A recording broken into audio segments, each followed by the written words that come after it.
चलिए, आज हमारे साथ तीन खास मेहमान हैं। हमारे साथ जिगर त्रिवेदी हैं, सुनील कटके साहब हैं और साथ ही हमारे साथ आज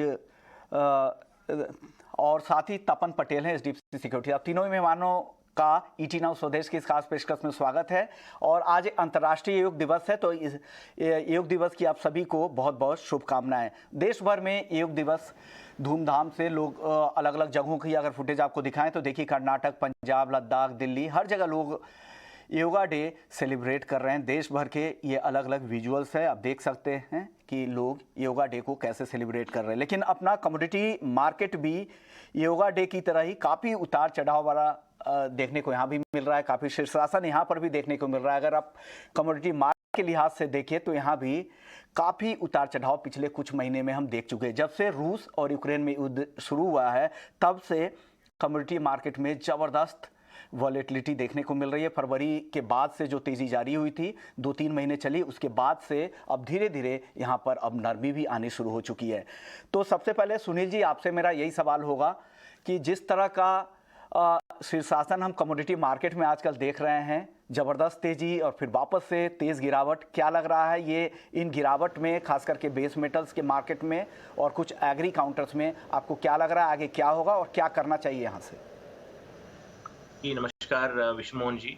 बेस मेटल फ्रंट पे ऑब्वियसली जो फेड की तरफ से मॉनेटरी टाइटनिंग का हमें देखने को मिल रहा है। ब्याज दरें बढ़ गई है, बोरोइंग कॉस्ट बढ़ रहा है और प्राइसेस भी बेस मेटल के ऑल टाइम हाई पे चले गए थे। सप्लाई डिसरप्शन था मार्केट में। रशिया और यूक्रेन का जो युद्ध है उसकी वजह से जो ग्लोबल लेवल पे सप्लाई क्रंच बना, उसका एक असर जो है प्राइसेस में देखने को मिला था। तो जाहिर सी बात है कि इतने ज्यादा ऊपरी स्तरों पे डिमांड जो है कहीं ना कहीं इम्पैक्ट होना ही था। थोड़ा बहुत प्रॉफिट बुकिंग देखने को मिलने का एक अंदेशा था ही। और ज्यादातर कंट्रीज के सेंट्रल बैंक्स ने ब्याज दरें बढ़ाई हैं, तो कहीं ना कहीं बेस मेटल के भाव में हमें करेक्शन देखने को मिलना एक ड्यू था, बोल सकते हो। लास्ट एक हफ्ता हम बोल सकते हैं कि लास्ट एक ईयर में वन ईयर में सबसे वर्स्ट परफॉर्मिंग वीक बोल सकते हैं बेस मेटल फ्रंट पे। 2-3 फंडामेंटल फैक्टर्स जो हैं बेस मेटल के प्राइसेस पे अभी भी इम्पैक्ट कर रहे हैं। रुझान अभी भी थोड़ा मंदी का ही है, बट जो 2-3 फंडामेंटल्स है वो जो उभर के आ रही हैं, जो अभी भी बेस मेटल पे दबाव रख रही हैं। सबसे पहले तो जो डॉलर इंडेक्स अभी भी मल्टी ईयर हाई पे ट्रेड कर रहा है, 104 के रेंज के ऊपर ट्रेड कर रहा है। ट्रेजरी यील्ड भी 3% के ऊपर है। चाइना की तरफ से न्यू स्टील के ऊपर बैन लगा है। कॉकिंग, ऑयल रिफाइनिंग, सीमेंट और ग्लास प्रोजेक्ट्स के फ्रंट पे भी चाइना की तरफ से स्टिफ कदम उठाए गए हैं, वो बैन कर रहे हैं, तो उसका भी थोड़ा दबाव देखने को मिल रहा है। ग्लोबल इकोनॉमिक स्लोडाउन फ्रंट पे भी कहीं न कहीं कमेंट्स आ रहे हैं। वर्ल्ड बैंक की तरफ से ग्लोबल इकोनॉमिक ग्रोथ को डाउनग्रेड किया गया था, तो कहीं न कहीं डिमांड प्रॉस्पेक्ट जो है आने वाले समय में वीक ही नजर आ रहे थे। रिसेंट यूएस इकोनॉमिक डेटा भी थोड़ा कमजोर था। तो मुझे लगता है ये जो शीर्षासन है बेस मेटल में थोड़ा और जारी रह सकता है। डॉलर में मजबूती, बोरोइंग कॉस्ट का बढ़ना, इक्विटी मार्केट्स का थोड़ा चॉपी होना, डिमांड कंसर्न्स आगे चल के उभर के आना, रिसेशन के भी कहीं न कहीं रूमर जो है मार्केट में है, तो उससे भी कहीं न कहीं बेस मेटल के प्राइसेस पे दबाव पड़ सकता है। तो मेरा पिक ऑफ द मेटल में अगर हम देखते हैं बेस मेटल में, तो मेरा कॉपर में सेल साइड का ही व्यू अभी भी बनेगा। 735, 736 का भी रेंज चल रहा है। 738 के रेंज में आता है तो बेचना चाहिए।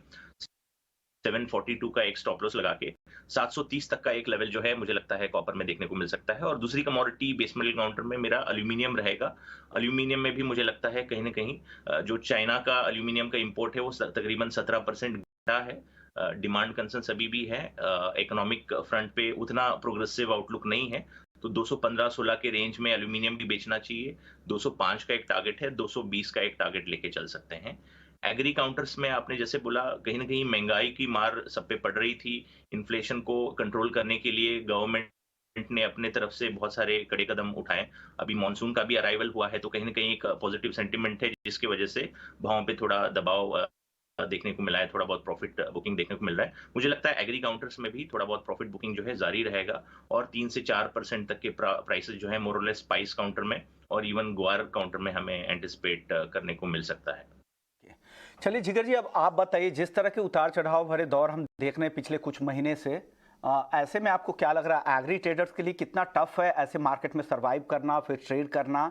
और आप देख ही रहे हैं कि किस तरह की गिरावट पिछले हफ्ते हमने नॉन एग्री मार्केट में देखी, एग्री में भी अब धीरे धीरे गिरावट शुरू हो गई है। आपको लगता है आने वाले हफ्तों में कहाँ सबसे ज़्यादा गिरावट दिखेगी, बेस मेटल्स में या एग्री या दोनों ही काउंटर्स में? क्योंकि मानसून की चाल भी तेज़ होती जा रही है तो उसका भी असर कई सारे एग्री काउंटर्स पर दिख रहा है। दूसरी तरफ मेटल की डिमांड ग्लोबल स्लोडाउन की चिंता की वजह से लग रहा है कि बेस मेटल्स की डिमांड कम रहेगी, उससे यहाँ पर भी दबाव है। क्या सुनील जी की बात से सहमत है कि मेटल में तेज़ी अभी नियर टर्म में नहीं दिख रही है?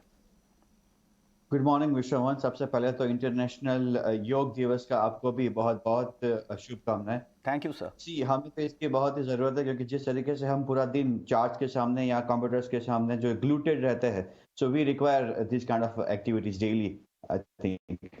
सो congratulations for that to you also and to your entire team. See, अगर मैं एग्री की पहले बात करूं, मॉनसून ऑनसेट हो चुका है एंड प्राइसेस आर फॉलिंग। वैसे भी खेलने के लिए बहुत कम कमोडिटीज बची है एग्री सर्कल में, एंड जिस तरीके से वॉल्यूम चैलेंजेस हो मार्केट को आ रही है, आई थिंक मुझे लग रहा है आगे जाके थोड़ा एग्री में ट्रेड करना और चैलेंजिंग हो सकता है।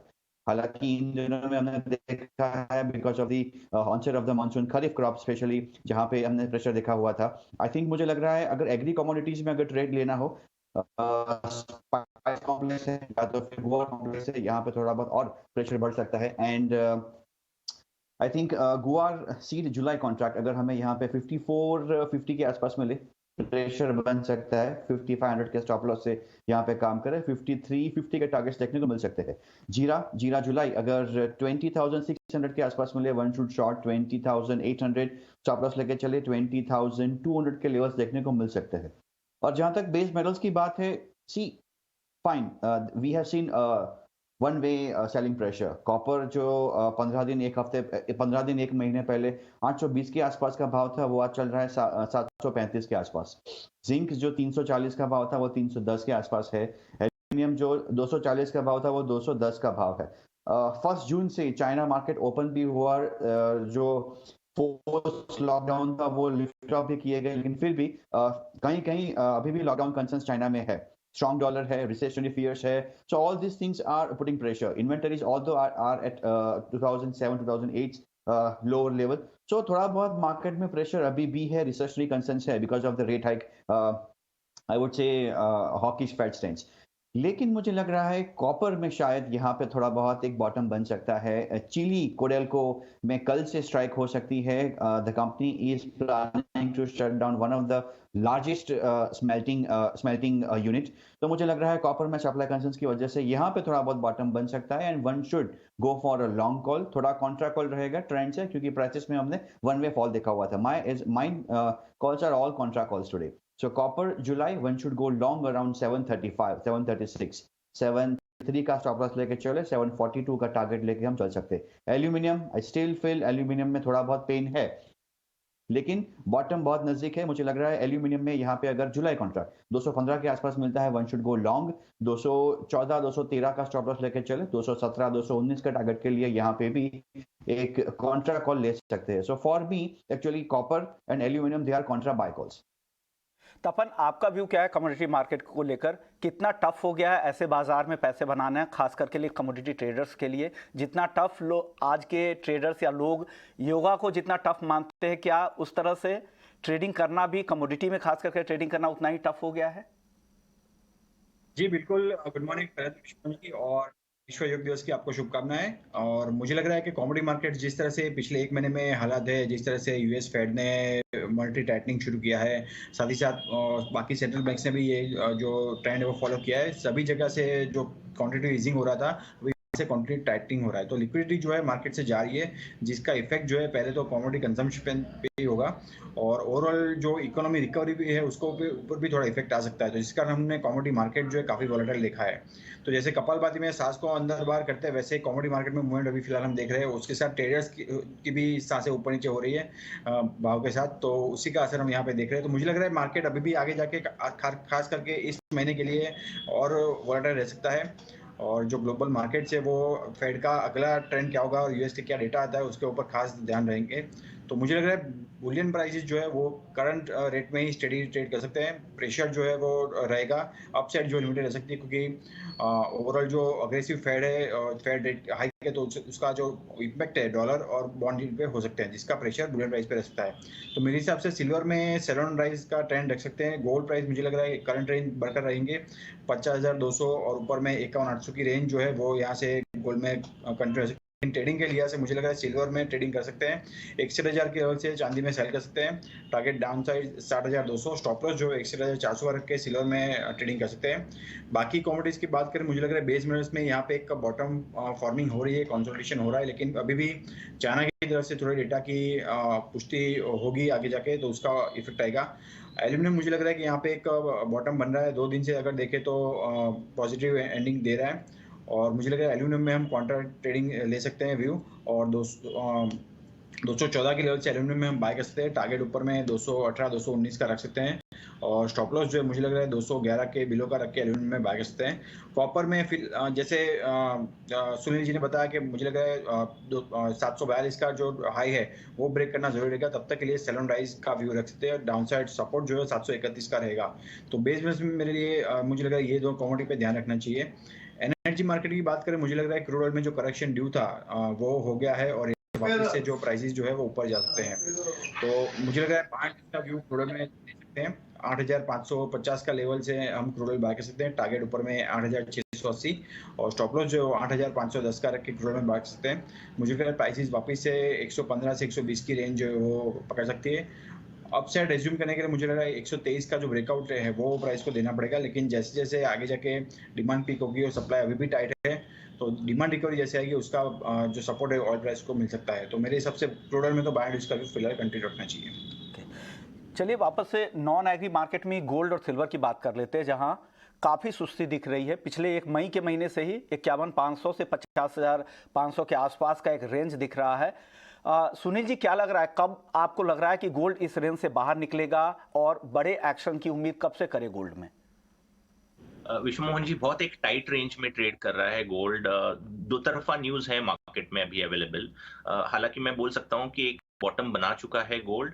बहुत ज्यादा सेल ऑफ और ज्यादा यहां से एक्सपेक्ट शायद नहीं कर पाएंगे, बट जो दो तरफा न्यूज है उस पर अगर हम ध्यान दें तो मुझे लगता है कहीं ना कहीं एक बाय ऑन डिप की रणनीति ज्यादा कारगर होगी। अभी जो लेटेस्ट ट्रेंड है, जैसे इक्विटी मार्केट में जो थोड़ा बहुत फॉल हमको देखने को मिल रहा है, उससे थोड़ा बहुत डाइवर्सिफिकेशन फ्रंट पे, हेज अगेंस्ट इक्विटी रिस्क के फ्रंट पे गोल्ड में थोड़ा डिमांड बढ़ा है। यूएस इकोनॉमिक डेटा थोड़ा खराब आया है, उससे थोड़ा बहुत सपोर्ट मिल रहा है। फेड की तरफ से भी जीडीपी का जो ग्रोथ रेट है, फोरकास्ट जो है 2024 का, वो भी थोड़ा कमजोर है। तो ये फैक्टर्स जो हैं थोड़े सपोर्टिंग है। But on the other side हम देख रहे हैं कि डॉलर इंडेक्स 20 साल के हाईएस्ट के आसपास है। 10 साल के ट्रेजरी यील्ड यूएस के 3% के ऊपर है। तो आई थिंक यहाँ पे कहीं ना कहीं मॉनेटरी टाइटनिंग के चलते ब्याज दरें बढ़ रही हैं, तो उसका एक दबाव है। तो दो तरफा न्यूज के भीतर गोल्ड जो है ना 50,000 ऑन द लोअर साइड और 51,000 on the higher side trade कर रहा है। आज का जो व्यू रहेगा गोल्ड और सिल्वर के फ्रंट पे, मेरा थोड़ा ज्यादा टेक्निकल व्यू रहेगा और ब्रेकआउट पे रहेगा। 50,800 का लेवल ब्रेक करता है गोल्ड, अभी 50,740 के रेंज में चल रहा है। 50,800 का अगर लेवल ब्रेक करता है तो एक बाइंग इनिशिएट कर सकते हैं। 50,600 का एक स्टॉप लॉस लगा के 51,100 तक का एक टारगेट कर सकते हैं। चांदी में भी अभी 60,700 के आसपास भाव जो है ट्रेड कर रहा है। इसमें भी 60,900 का अगर ब्रेकआउट करता है लेवल, तो वहां पे एक बाय इनिशिएट कर सकते हैं। 60,600 का एक स्टॉप लॉस लगाएं, और 61,500 का एक अप मूव तक का देखने को मिल सकता है। चलिए थी गोल्ड और सिल्वर पर आपका व्यू। जिगर, आपको क्या लग रहा है, किस तरह से ट्रेड करना चाहिए, इस रेंज का कैसे हम फायदा उठाएं? अगर इंट्राडे ट्रेडर को आप क्या सलाह दे रहे हैं? मोर और लेस सेम व्यू है मेरा भी यहाँ पे। ये सप्ताह थोड़ा बहुत इंपॉर्टेंट रहेगा क्योंकि जो जेरेमी पावल की टेस्टिमनी है, so the statements will be important. Yes, हमें पता है कि आने वाली 2 इंटरेस्ट रेट हाइक जो इवेंट्स होंगे, 75 बेसिस पॉइंट इंक्रीज होने वाला है।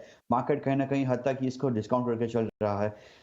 इंडिया का एक रिटेल बाइंग ही है जो थोड़ा बहुत सपोर्ट कर सकता है, बट जो इन्वेस्टमेंट डिमांड है, जो रिसेशनरी फियर से स्ट्रॉन्ग डॉलर है, 10 ईयर बॉन्ड यील्ड जो कंफर्टेबली अबाउट 3.1 3.2 चल रहा है, so all this things are not making gold very lucrative. But जैसा कि सुनील जी ने भी यहाँ बताया, कॉल टेक्निकल ही रहेगा आज के दिन के लिए। Gold August one can go long about 50,800, 50,700 is a stop loss and 50,900 is target. Silver's July, one can go long around 60,900, 60,700 stop loss and 61,300 is target. तपन, आपका व्यू चांदी को लेकर क्या है? क्योंकि चांदी में जितने भी एक्सपर्ट्स हैं उनको लगता है कि मीडियम से लॉन्ग टर्म में बहुत अच्छी तेजी की उम्मीद कर रहे हैं। आपको लग रहा है चांदी में कब से बड़ी तेजी की हम उम्मीद कर सकते हैं, और जो करंट लेवल है बाइंग के लिए आपको बेहतर लग रहा है? जी, शॉर्ट टर्म के लिहाज से देखिए मुझे लग रहा है रहना चाहिए। मीडियम टू लॉन्ग टर्म जो एस्पेक्ट अगर हम देखते हैं तो नो डाउट इंडस्ट्रियल मेटल की डिमांड प्रोस्पेक्ट काफी सही है, उसका इफेक्ट जो है चांदी में आ सकता है। आगे जाके अगर फियर्स भी डीपन होते हैं तो मुझे लग रहा है उसका फायदा भी प्रेशर मेटल्स को मिल सकता है। तो शॉर्ट टर्म के लिए मैं जैसे मैंने बताया कि ट्रेडिंग के लिहाज से सेल ऑन राइज का व्यू रखे 61,000 के लेवल से सेल कर सकते हैं। 61,400 का स्टॉप लॉस, डाउन साइड 60,200 का टारगेट रह सकता है। अगर मीडियम टू लॉन्ग टर्म निवेश करना चाहते हैं तो मुझे लग रहा है 60,000 से लेकर 18,000 की जो रेंज है वो काफी अच्छी है चांदी के लिए, और करंट स्टेज भी अक्यूमुलेट करना चाहे तो कर सकते हैं। मुझे लग रहा है वापस से 67,000 से 70,000 के लेवल जो है चांदी में मीडियम टू लॉन्ग टर्म मुझे लगा है आ सकते हैं। फ्यूचर्स की बात तो क्रूड की हो चुकी है, तो तपन ऑप्शंस में कोई रणनीति आपके पास है क्या? क्योंकि बहुत सारे दर्शक ऐसे हैं जो सवाल पूछते रहते हैं, व्हाट्सएप करते हैं हमारे जो नंबर है उस पर, और जानना चाहते हैं कि किस स्ट्राइक पे कॉल करें। काफ़ी लिक्विड काउंटर भी हो गया ऑप्शन का। कोई रणनीति आप बताना चाहेंगे यहाँ पर? जी, मुझे लग रहा है ऑप्शंस की बात करें तो वापस से 8,700 के लेवल जो है वो आ सकते हैं। तो अगर ऑप्शंस में कोई ट्रेड करना चाहता है तो 8,700 के कॉल ले सकते हैं, अदरवाइज करंट लेवल भी कॉल बाय कर सकते हैं, और टारगेट ऊपर मुझे लग रहा है 8,700 का वेट करना चाहिए। और दूसरी अगर रणनीति ले तो मुझे लग रहा है 8,200 की जो पुट है वो बेच के भी काम कर सकते हैं, जिसमें फायदा निवेशकों को रह सकता है। ओके, जिगर आपके पास कोई ऑप्शन की रणनीति क्रूड में? No, I won't be able to comment on options. Okay, NG को लेकर आपका व्यू क्या है सर? जिगर, एनजी मुझे लग रहा है यस, थोड़ा बहुत यहाँ पे एक बाउंस आ सकता है। July contract one should go long around 527, 523 is stop loss, and थोड़ा बहुत पोजीशन व्यू लेके चले। हालांकि एनजी के मूव आजकल ऐसे आ रहे हैं, 8 रुपया 10 रुपया पोजीशन मूव नहीं हो सकता है, इंट्राडे हो रहा है। But for this trade go long around 527, stop loss 523, target would be 535। Okay 535। लेकिन सर स्टॉप लॉस काफ़ी क्लोज है, ये तो कभी भी ट्रिगर हो सकता है। क्या स्टॉप लॉस नीचे करना चाहेंगे? 523 यही स्टॉप लॉस रखे? So if I have to revise it, 525 is the current level. One should go long around 527 and target 535 की जगह 540 ले सकते हैं. And for that trade, one should keep a stop around 520. Okay 520 का stop loss. Energy market पर आपका view क्या है सुनील जी? जी विश्व मोहन जी, मुझे लगता है थोड़ा बियर ट्रेंड क्रूड ऑयल में देखने को मिल सकता है। एक तो लास्ट फ्राइडे को जो हमने मैसिव सेल ऑफ देखा क्रूड मार्केट में, वो नियर एक्सपायरी लिक्विडेशन भी हमें देखने को मिला कॉमेक्स और नाइमेक्स फ्रंट पे। डॉलर भी मजबूत था और इक्विटी मार्केट्स में भी नेगेटिविटी थी, तो कहीं ना कहीं जो सेलिंग प्रेशर है वहां पे बिल्डअप होते हुए नजर आया। और डिमांड कंसर्न्स भी हैं अभी मॉनेटरी टाइटनिंग को लेके ग्लोबल लेवल पे, इन्फ्लेशनरी कंसर्न्स को कम करने के लिए सबकी नजर यही है कि कैसे एनर्जी प्राइसेस पे कंट्रोल में लाया जाए। यूएस के डेटा भी थोड़े वीक थे, चाइना के फ्रंट पे वायरस कंसर्न्स भी कहीं ना कहीं डिमांड प्रोस्पेक्ट को इम्पैक्ट कर रहे थे, उस वजह से क्रूड ऑयल के प्राइसेस पे हमने दबाव देखा। हायर साइड से हम देखते हैं तो तकरीबन 800 रुपए नीचे है डोमेस्टिक मार्केट में ऑलरेडी, 9,400 9,500 से भी 800 के रेंज में चल रहा है। मेरा व्यू अभी भी थोड़ा सेल साइड ही रहेगा, क्योंकि थोड़े रिसेशनरी सेंटिमेंट्स हैं, इक्विटी मार्केट्स थोड़ा चॉपी है, और मुझे लगता है थोड़ा दबाव जरूर रहेगा। यूएस ने भी मल्टीपल स्टेप्स लिए हैं, वो सोच रहे हैं कि क्रूड ऑयल का एक्सपोर्ट शायद कम करें या बैन करें, तो डोमेस्टिक सप्लाई बढ़ेगा तो कहीं ना कहीं प्राइसेस कंट्रोल में आएंगे। This is what Joe Biden जो है अभी वो सोच रहे हैं उस फ्रंट पे। तो वो सेंटिमेंट थोड़ा वीक है। 150 के रेंज में मेरे ख्याल से सेल इनिशिएट कर सकते हैं। 8,730 का एक स्टॉप लॉस रहेगा, और ऑन द लोअर साइड 8,500 तक का लेवल क्रूड में देखने को मिल सकता है। नेचुरल गैस मेरा व्यू कॉन्ट्रा रहेगा। 525 का रेंज अभी जो चल रहा है करंट मार्केट प्राइस पे, मुझे लगता है कि बाई करना चाहिए। 518 का एक स्टॉप लॉस लगा के 540 तक का एक लेवल जो है देखने को मिल सकता है, क्योंकि अभी भी यूरोप में गैस प्राइसेस जो हैं मार्च के हाई लेवल पे ही ट्रेड कर रहे हैं। यूएस के टेक्सास एक्सपोर्ट टर्मिनल में एक्सप्लोजन के बाद जो एक्सपोर्ट कम हुआ, तो आउटसाइड मार्केट में सप्लाई ग्लट कहीं ना कहीं सिचुएशन देखने को मिल रहा है, तो वहां पे थोड़ा सपोर्ट जो है मुझे लगता है कि देखने को मिल सकता है। तो 525 by 518 stop loss and 540 can be a target in natural gas counter. Currency market फिर से आज कमजोर दिख रहा है, 78.10 के आसपास दिख रहा है डॉलर के मुकाबले रुपया। तपन क्या लग रहा है, और यहाँ से वीकनेस दिख रही है क्या आपको रुपए में? जी, अगर करेंसी मार्केट की बात करें तो रुपये जो है वो 78.30 और 77.80 ये जो रेंज है वो मूव कर रहे हैं।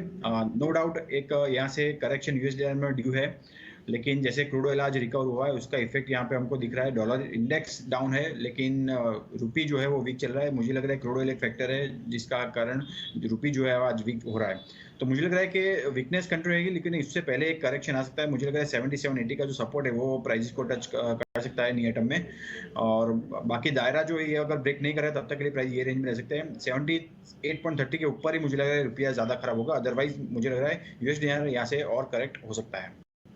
चलिए बात एग्री मार्केट की कर लेते हैं। स्पाइसेस में भी अब काफ़ी कमजोरी दिखनी शुरू हो गई है, हालांकि आज के सत्र में रेंज में ही कारोबार हो रहा है। धनिया और जीरे में हल्की कमजोरी है, टर्मरिक हल्की तेजी दिखा रहा है। जिगर कोई टॉपिक है क्या मसालों में, क्या करना चाहिए? हाल की जो गिरावट आई है यहाँ पे कुछ खरीदारी का मन बन रहा है क्या आपका? Vishwamohan, I'll go with the sell calls in जीरा एंड गुआर सीड। जैसे कि मैंने पहले भी बताया था, जीरा अगर जुलाई कॉन्ट्रैक्ट 20,600 के आसपास मिले शॉर्ट करके चल सकते हैं। 20,800 का स्टॉप लॉस, 20,200 के टारगेट के लिए। एंड अगर मैं गुआर कॉम्प्लेक्स की बात करूं, गुआर सीड में मुझे थोड़ा बहुत प्रेशर बिल्टअप होता हुआ यहाँ पर नजर आ रहा है। July contract one should go short around 5450, 5500 is the stop loss and 5350 is target।